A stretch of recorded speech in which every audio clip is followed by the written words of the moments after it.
കുറേ പേര് മെസ്സേജ് അയച്ചിട്ടുണ്ട് കല്യാണ ബ്രോക്കറാണോ എന്ന് ചോദിച്ചിട്ട്. അപ്പോൾ ഞാൻ പറയും അല്ല, ഇത് റിയൽ എസ്റ്റേറ്റ് ബ്രോക്കറാണ്.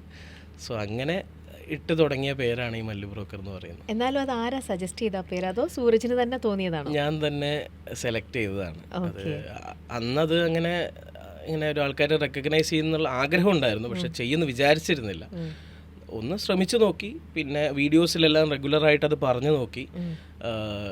ആൾക്കാരുടെ മനസ്സിൽ അതിങ്ങനെ കയറ്റുന്ന രീതിയിൽ പല പല വീഡിയോസിലും വീണ്ടും വീണ്ടും പറഞ്ഞു നോക്കി. അവസാനം അത് പതിയെ ആൾക്കാരെ അറിഞ്ഞു തുടങ്ങി ആ രീതിയിൽ. അപ്പോൾ ഫസ്റ്റിൽ തന്നെ നമുക്ക് ഒരു സ്ട്രൈക്കിംഗ് നെയിം അതാണല്ലോ നമ്മൾ പെട്ടെന്ന് രജിസ്റ്റർ ചെയ്യാൻ വേണ്ടിയിട്ട് അല്ലേ? അതിപ്പോൾ സൂരജ് പറയുകയും ചെയ്തു. അപ്പോൾ അങ്ങനെ ഒരു മല്ലു ബ്രോക്കർ എന്നുള്ളൊരു ഡിഫറെൻറ്റ് നെയിം കൊണ്ടുവന്ന് അത് കണ്ടൻറ്റിലൂടെ അല്ലെങ്കിൽ ഓരോ വീഡിയോയിലൂടെ ഇൻട്രൊഡ്യൂസ് ചെയ്ത് തുടങ്ങിക്കഴിഞ്ഞപ്പോൾ എപ്പോഴും നിങ്ങൾ റെസ്പോൺസ് എങ്ങനെയാണ് എന്ന് നോക്കും അല്ലേ, പബ്ലിക്കിൻ്റെ റെസ്പോൺസ്.